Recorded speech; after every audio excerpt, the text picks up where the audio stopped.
शख्स ने मुझे छोड़ दिया, तलाक दे दी। जिस तलाक को धब्बा समझा जाता है, इसके बाद औरत की ज़िंदगी ख़त्म हो जाती है। बहुत सारे हादसात ऐसे थे जो होते होते नहीं हुए।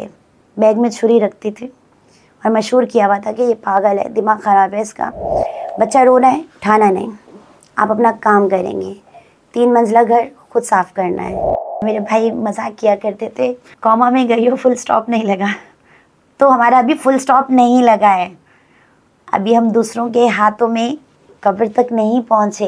ऐसे घर में पली हुई जहाँ की ऊंची आवाज़ में बात नहीं होती थी। जब शादी हुई तो ऐसे घर में हुई। मेरे शौहर बात बात पर हाइपर हो जाया करते थे और मैं उस चीज़ की आदी नहीं थी। फिर सुना कि वो तो अपने वालिदैन को भी ज़दोकोप करने के आदी थे, यहाँ तक कि उन्होंने अपने भाई पर भी 5 गोलियाँ चलाई। मेरा इकलौता बेटा, जिसको मैं गोलियों की छाँव में लेकर आई थी, छीन कर उसके बाप से, वो इस दुनिया से चला गया। 2 माह पहले मैं अपनी दोस्तों के साथ वहाँ गई, अपनी बेटी को मिलवाया जिसने कभी बाप की शक्ल नहीं देखी। यकीन करें, आज वो शख्स मुझसे डरता है, लड़की या उस औरत से जो कभी उससे डरती थी।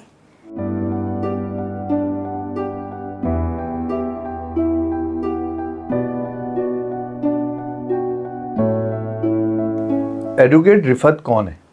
एडवोकेट रिफत एक माँ है, एक बेटी है, एक बहन है और इसका पूरा नाम है एडवोकेट रफ़त नसीम नाज, जिसने ज़िंदगी के बहुत से मरहले देखे, बहुत से उतार चढ़ाव देखे और आज इस काबिल है कि आने वाली बच्चियों को समझा सके, सही रास्ता दिखा सके।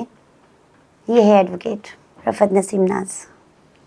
आपकी ज़िंदगी में उतार चढ़ाव आया है, वो उस बारे में क्या था, क्या ज़िंदगी थी, कहाँ से शुरू हुई और अब आप कहाँ पहुँची हैं?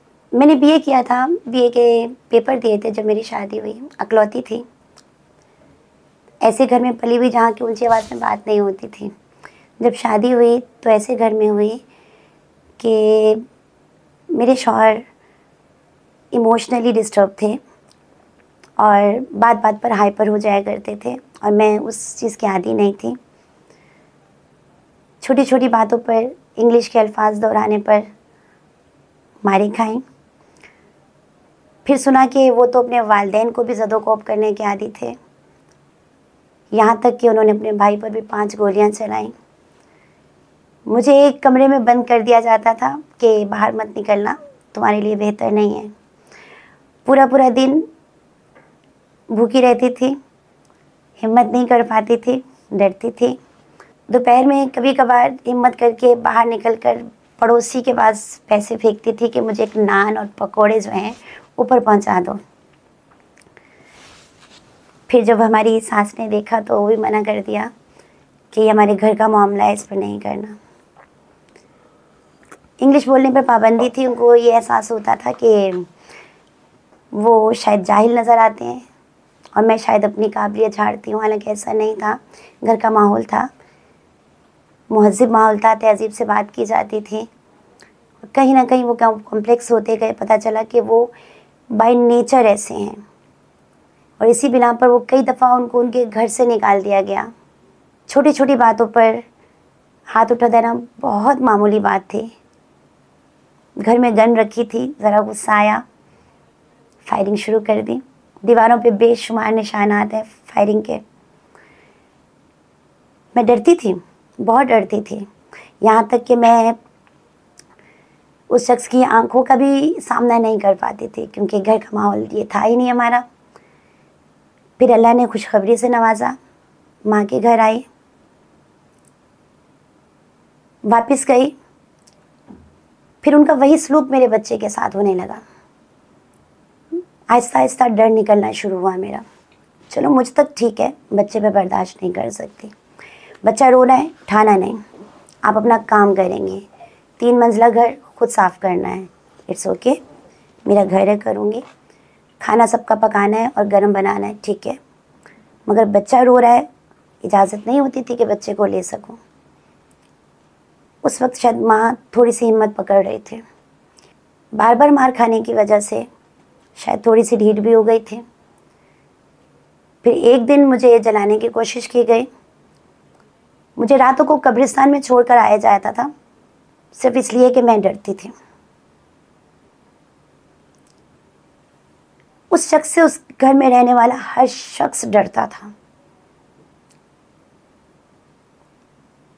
मगर एक वक्त ऐसा आया कि मैंने पहली दफ़ा अपने बच्चे के लिए आवाज़ उठाई। तो मुझे कहा गया बुर्का पहनो। बुर्का पहना, मुझे साथ बिठाया और मेरी भाभी के घर छोड़ दिया। मेरा बच्चा मुझसे छीन लिया। मैं नहीं जानती थी उस वक्त शायद मैं दूसरी दफ़ा तख्लीकी मरहले से गुजर रही हूँ। उस बच्चे को हासिल करने में जो कुछ मैंने किया मैं जानती हूँ कि वो गन लेकर चारों तरफ घूमता था और हमें बच्चे को नहीं देखने देता था। बच्चा हॉस्पिटलाइज हो गया, वहाँ हिम्मत की। ये सब कुछ लाहौर में हुआ। फिर यहाँ पर आई, फिर उस शख्स ने मुझे छोड़ दिया, तलाक दे दी। जिस तलाक को धब्बा समझा जाता है, जिसके बाद औरत की ज़िंदगी ख़त्म हो जाती है। मैं भी शौक में थी। मेरे हिसाब से मेरी ज़िंदगी ख़त्म हो गई थी। मगर जैसे जैसे देखती थी अपने बेटे को तो हिम्मत होती थी कि नहीं यार इसके लिए कुछ करना है। उसी वक्त पता चला कि मैं दूसरी मरतबा माँ बनने के मरहले से गुजर रही हूँ। तो अब सामने दो ही रास्ते थे, या तो मैं दोनों बच्चों को उसके बाप के हवाले करूँ, घर में बैठ के रोती रहूँ मैं, या तो जो मेरे वालिद की ख्वाहिश थी कि मैं वकील बनूँ, हिम्मत करूँ। मैंने सुबह में स्कूल में टीचिंग की, दोपहर में ट्यूशन पढ़ाई, शाम में कॉलेज जाया करती थी, 7 बच्चों को देखती थी, हिम्मत करती गई। मैं इस सिलसिले में बहुत से लोगों का कहना मैं थैंक्स कहूँगी कि जो मेरे इस मरहले पे मेरे काम आए। 2 माह की बच्ची को घर छोड़कर जाना एक माँ के लिए आसान नहीं होता। मेरे स्कूल के प्रिंसिपल इस मामले में बहुत मददगार हुए। मेरे साथी बहुत अच्छे थे। मैं अपने 2 साल के बेटे को साथ कॉलेज लेकर जाया करती थी कि वो अकेला ना रहे, किसी और की जिम्मेदारी ना रहे। वापसी पर साथ आती थी उसको। लॉ में एडमिशन लिया तो 2 महीने रह गए थे एग्ज़ाम्स में। अल्लाह ने साथ दिया, लॉ कर लिया। जैसे किया तैसे किया, ट्यूशन्स की, उधार लिया। घर वालों ने सपोर्ट जितना वो कर सकते थे उन्होंने किया। अल्हम्दुलिल्लाह लॉ कर लिया। वो डरपोक जो कभी मारें खाती थी, अब एक वकील थी। मुझे जगह जगह डिस्करेज किया गया कि वकील नहीं बनो, बीएड शीएड करो, टीचिंग करो। मेरी अपनी फैमिली में 2 एडवोकेट्स हैं, मगर मुझे किसी ने इनकरेज नहीं किया सिवाय मेरी माँ और भाई के। यहाँ तक कि इतना ज़्यादा स्ट्रेस हो गई थी कि ड्यूरिंग क्लास मेरा ब्लड प्रेशर शूट कर गया और मैं कोमा में चली गई। 13 दिन तक कोमा में गई, फुल स्टॉप नहीं लगा, वापस आ गई। फिर उसके बाद एक नई जर्नी स्टार्ट हुई कोर्ट की। मैं वो लड़की थी जो कि कभी पड़ोस में जाने की जिसको इजाज़त नहीं होती थी। मेरे भाई मुझे मोंटेसरी के बच्चों की तरह स्कूल जैसे छोड़ने जाते हैं, कोर्ट छोड़ने जाया करते थे। वापसी पर मुझे लिया करते थे। बैग में छुरी रखती थी कि अच्छे लोग नहीं हैं वहाँ पर, बुरे लोग हैं। वास्ता भी पड़ा। मगर आहिस्ता से भाई को कहा गया कि ये बड़ी, इसको बड़ा होने दो, अब ये 23-24 साल की हो गई है, अपने आप को संभाल सकती है। हिम्मत की बच्चों के लिए, अगर नहीं करती तो बच्चे रुल जाते हो। या मैं किस मासी बनकर किसी घर में काम कर रही होती, फैक्ट्री में काम कर रही होती, लोग की बातें सुन रही होती, गालियाँ खा रही होती, मगर उस वक्त यही था कि नहीं, बच्चों को अच्छा पढ़ाना है, अच्छा खिलाना है। जो लोग कहते हैं ना कि तुम नहीं कर सकते, करके दिखाना है। कोर्ट में जगह जगह डिस्करेज किया गया कि आप कोर्ट के लिए नहीं बने हो, आप नहीं कर सकते। उनको करके दिखाया। औलाद एक बहुत बड़ी ताकत होती है जो आपको मजबूत करती है। मुझे मेरी औलाद ने मजबूत किया।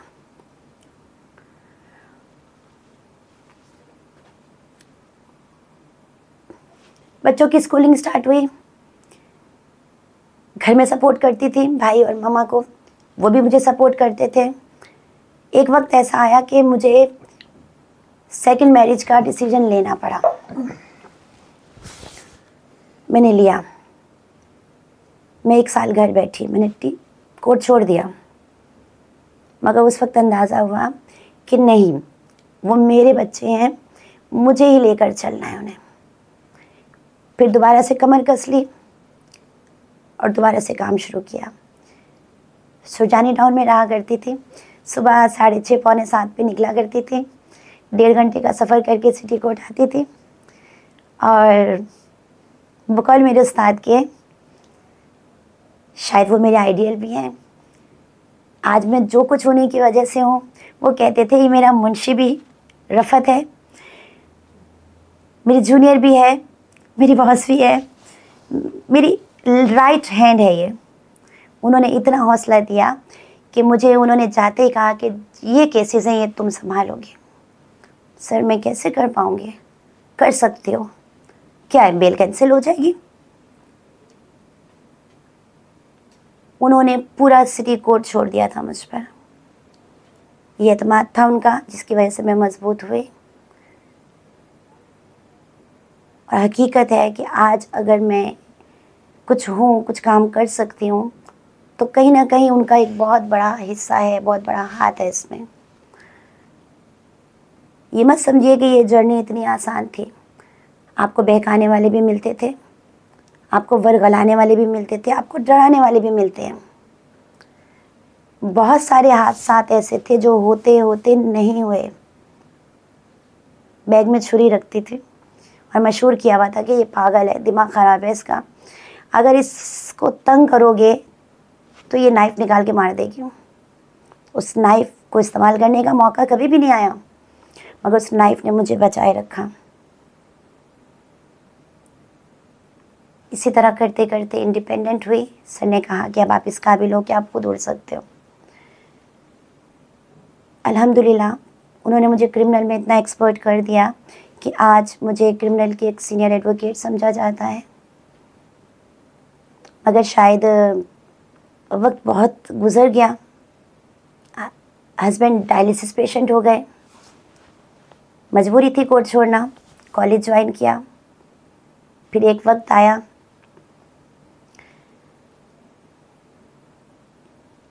कि मेरे जो लाइफ पार्टनर थे वो मेरे साथ नहीं रहे। उनके ठीक 2 महीने बाद मेरी वालिदा इस दुनिया से चली गई।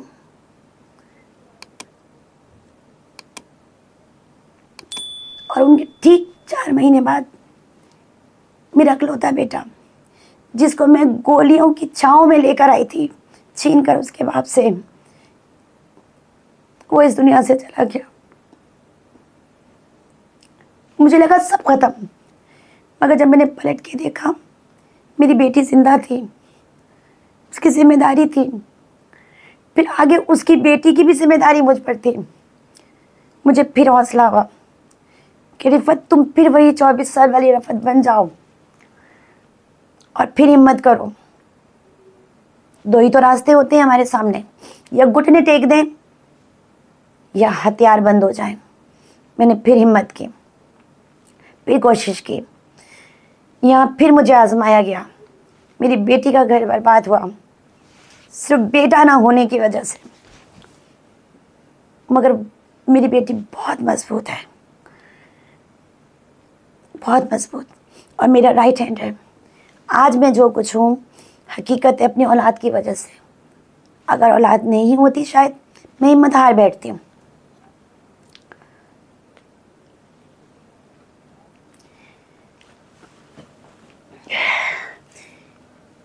आज वो उस प्रोसेस से गुजर रही है जिससे मैं 24 साल पहले गुजरी थी। मगर अल्हम्दुलिल्लाह मेरी बेटी बहुत बहादुर है। उसके बाप से मीटिंग करवाने जाती है। हम यकीन करें इस तरह से मीटिंग करवाते हैं जैसे हम दोस्त हैं। हालांकि वो शख्स जिसने ज़िंदगी तबाह बर्बाद कर दी, मगर ये तब्दीली ऐसे नहीं आती। इंसान को अपने अंदर हिम्मत पैदा करनी पड़ती है, दिल बड़ा करना पड़ता है। अगर घर बसाना है तो दिल बड़ा करना है, मगर इसका मतलब ये नहीं है कि मारें खाने हैं। हमारे कुरान में कहीं नहीं है कि बीवी को बिला वजह ज़दोकोब किया जाए तो वो सिर्फ मारे खाती रहे, क्योंकि माँ ने कहा था डोली में जा रही है तो मैयत में वापस आएगी, कफन में वापस आएगी। हमारे मज़हब में ये कोई कॉन्सेप्ट नहीं है। कहा गया कि जालिम के अगर आप हाथ नहीं पकड़ोगे तो इसका मतलब आप जालिम का साथ दे रहे हो। मैं वही डरपोक लड़की थी जो एक शख्स की आंखों से डर जाया करती थी। अब मैं वही हूँ जो उसकी आंखों में आंखें डालकर बात करती हूँ। मैं वही हूँ जो उस घर में मारे खाती थी, उस घर के ज़मीन से मुझे डर लगता था। 2 माह पहले मैं अपनी दोस्तों के साथ वहाँ गई, अपनी बेटी को मिलवाया जिसने कभी बाप की शक्ल नहीं देखी। बाप ने कभी 1 रुपया नहीं दिया उनको खर्चे के हिसाब में। यकीन करें आज वो शख्स मुझसे डरता है, उस लड़की या उस औरत से जो कभी उससे डरती थी। उसकी गर्दन पे पांव रखकर खड़ा हो जाया करता था, सीढ़ियों से गिराया गया प्रेगनेंसी के दौरान कि शायद खत्म हो जाए कुछ, मगर जो मेरे रब को मंजूर। इसलिए कि अल्लाह ने क्लियर कहा इन्नल्लाह मअस साबिरीन, अल्लाह सब्र करने वालों के साथ है। सब्र कम हिम्मती नहीं सिखाता, आंसू आते हैं, नेचुरल हैं। सब्र आपको हौसला देता है। सब्र किया नहीं जाता, सब्र आ जाता है। जब सब्र आता है तो हिम्मत आती है, हिम्मत आती है तो फिर आप दूसरों के लिए कोशिश करते हैं। आज मुझसे जो कुछ हो सकता है मैं करती हूँ। चलते फिरते देखती हूँ कि किसी का नहीं है कोई वकील, खड़े होकर उसके लिए फेवर में बात कर रही होती हूँ। एज प्रॉपर एडवोकेट के तौर पे काम कर रही हूँ मैं। नहीं जो किसी को फीस दे सकते उनके लिए काम कर रही हूँ। अगर मैं घर बैठी रहती, हौसला हार देती, शायद जो आज मैंने एक नफसियाती औरत होती, शायद एक मैं गुमनाम शख्सियत होती, आज मैं मैडम रफ़त नसीम नाज नहीं होती जो बहुत सौ की आइडियल है। 9 साल मैंने टीचिंग की, मेरे बच्चे मुझे टीचर नहीं मामा के नाम से मुखातिब करते थे, मुझे आइडियलाइज करते थे। ये सिर्फ़ और सिर्फ इसलिए हुआ कि मेरे रब ने मुझे हौसला दिया, मैंने हिम्मत की। मेरे साथ देने वाले कुछ लोग थे, मैंने गिराने वालों की परवाह नहीं की। बार बार गिरी मगर उठी, फिर गिरी फिर उठी। ये ज़हन में रखिएगा कि आपको दुनिया में गिराने वाले मिलेंगे, बहुत कम उठाने वाले मिलेंगे। आपको खुद गिर कर उठना है।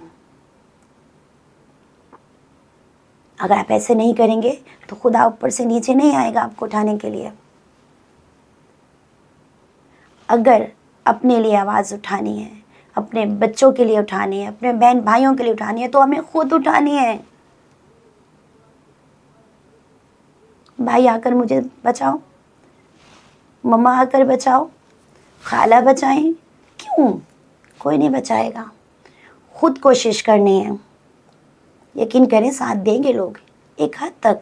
उनकी भी मजबूरियाँ हैं, उनकी भी जिम्मेदारियाँ हैं।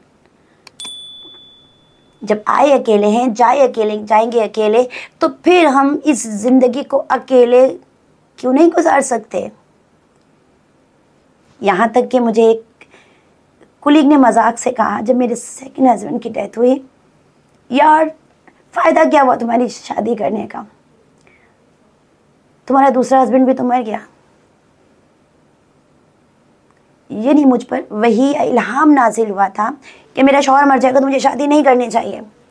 ये शादी मैंने घर वालों की मर्जी से की थी। तोड़ने वाले मिलेंगे, जोड़ने वाले नहीं। तो आप जोड़ने वाले बने, खुद को भी और दूसरों को भी।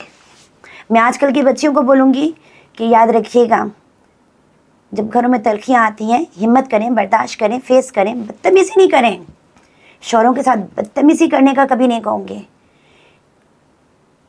हमारी शरई हद तक, जिस हद तक बर्दाश्त करने का हुक्म है, करें।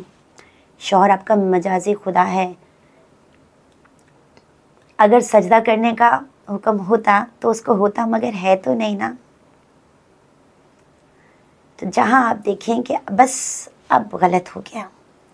हिम्मत करें, हौसला करें, यकीन करें, अगर आप नेक नियति से चलेंगे तो बहुत आगे जाएंगे। अपने बच्चों के लिए आप एक मिसाल बनेंगे और कल को आपके बच्चे कामयाब होकर अपनी माँ की मिसाल देंगे। ये है हमारी माँ। ये है वो औरत जिसने लोगों के ताने भी सुने, मारे भी खाई, मगर हमारे सामने चट्टान की तरह खड़ी है। अरे अकेले होने से डरना नहीं चाहिए। अकेला तो वो होता है जिसको अल्लाह मजबूत समझता है तो अकेला करता है, क्योंकि अकेली ज़ात सिर्फ एक है, अल्लाह। तो अल्लाह ने अगर अकेला किया तो इसका मतलब अल्लाह ने आप पर उतना ही बोझ डाला जितना आप बर्दाश्त कर सकते थे। उसने अपनी एक सिफत वाहिद आपको दे दी कि अब आप वाहिद हो, अकेले हो। तो जब इंसान अकेला होता है ना, तो वो अपनी खुशियाँ, दुख, अपनी तकलीफ़ें, गम खुद फेस करता है, कोई और फेस नहीं करता। हिम्मत करें, हौसला करें, तालीम हासिल करें। तालीम हासिल करने में इंटरेस्ट नहीं है तो स्किल्स सीखें। याद रखिएगा, ये दुनिया आपको निगल जाएगी अगर आपके पास कोई स्किल्स नहीं है। कौन चाहेगा कि टेबल चेयर पर इज्जत से उसको मैडम कह के मुखातिब किया जाए, या उसको मासी करके ओए इधर आओ ये सफाई कर दो?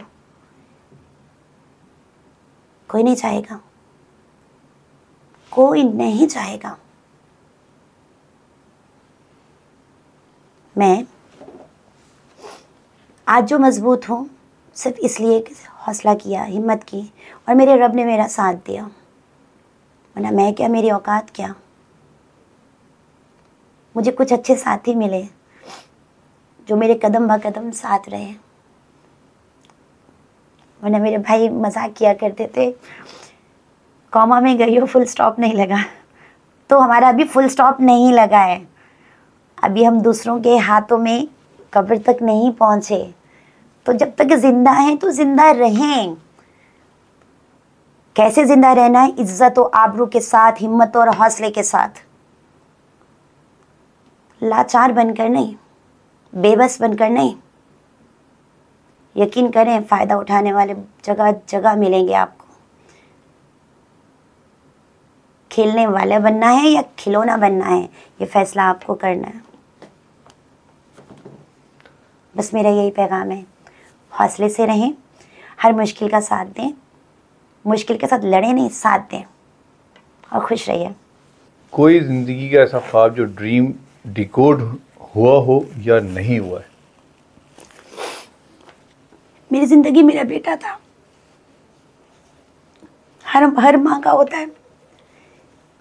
मैंने कभी नहीं ख्वाहिश की कि वो मुझे कमा के खिलाए। मुझे ये था अब वो बड़ा हो गया, अब मेरा साथ देगा। मगर जब वो वक्त आया,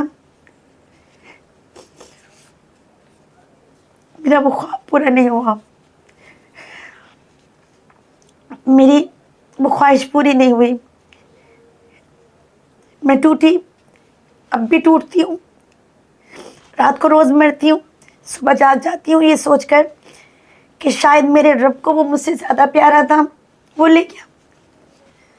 मगर काश वो मेरे पास होता। मगर शायद वो जहाँ है वो बहुत अच्छा है। अब सिर्फ एक ख्वाहिश रह गई है कि मैं उन लोगों के लिए कुछ कर सकूं जो अपने लिए कुछ नहीं कर पा रहे। मेरा एक ड्रीम है, मैं उन माँओं के लिए अपना घर बनाऊं जिनको उनकी अपनी औलाद ने निकाल दिया है। काश मेरा ये ख्वाब पूरा हो जाए।